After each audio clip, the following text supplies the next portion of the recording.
pembahasan tentang ilmu yakin, ainul yakin, hakul yakin. Ini nggak semudah menjelaskan dari sudut pandang satu perspektif loh sebenarnya. Contohnya gini, kita definisikan dulu ya. Ainul yakin itu sederhananya merasa yakin berdasarkan penglihatan. Nah, penglihatan ini penglihatan mana? Zohir atau batin. Terus ilmu yakin berdasarkan pengetahuan. Yang selanjutnya adalah hakul yakin benar-benar ada, sudah menjumpai, tahu, sudah menyaksikan, sudah mengalami. Nah, contohnya begini, ini kita membawa pemahaman atau uraian ini berdasarkan sudut pandang materi dulu ya. Contohnya, ainul yakin berdasarkan sudah melihat daripada pandangan mata zohir. Misalnya, saya yakin Presiden Indonesia sekarang adalah Jokowi, sudah melihat. Entah melihatnya secara langsung atau di TV, jadi tahu, jadi melihat, terus hakul yakin juga. Nah, itu sudah ada semuanya tuh.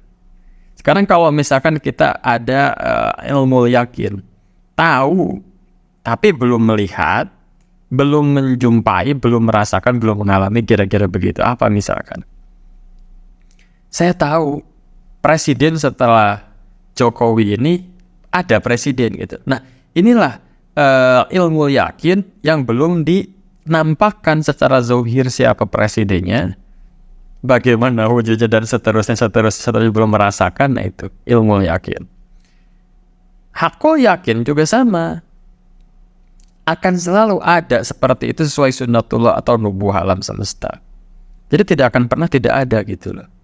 Cuman nanti akan berbicara time frame atau waktu, timeline, dan spesifiknya bagaimana gitu loh. Nah, sekarang yang sudah merasa, ini kan merasa ya, belum diuji, belum dites keyakinannya, ilmunya, ainulnya, hakulnya, awalnya.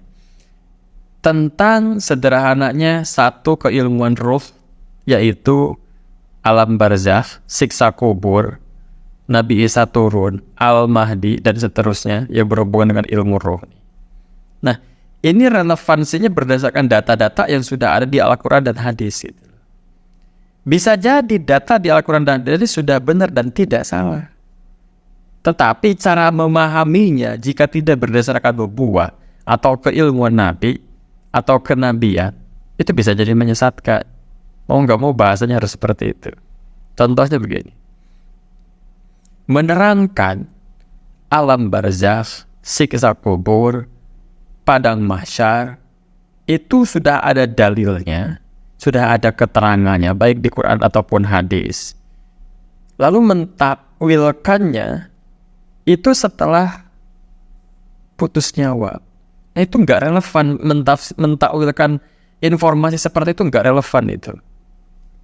Jadi dengan keilmuan dia, dengan pemahaman dia, misalkan ainul yakin batinnya, terus juga ilmunya ini batinnya, ya rohaninya semuanya, hakul yakinnya, itu tidak relevan dengan keilmuan Nabi yang disebut dengan nubuah, artinya melawan sunnatullah gitu loh.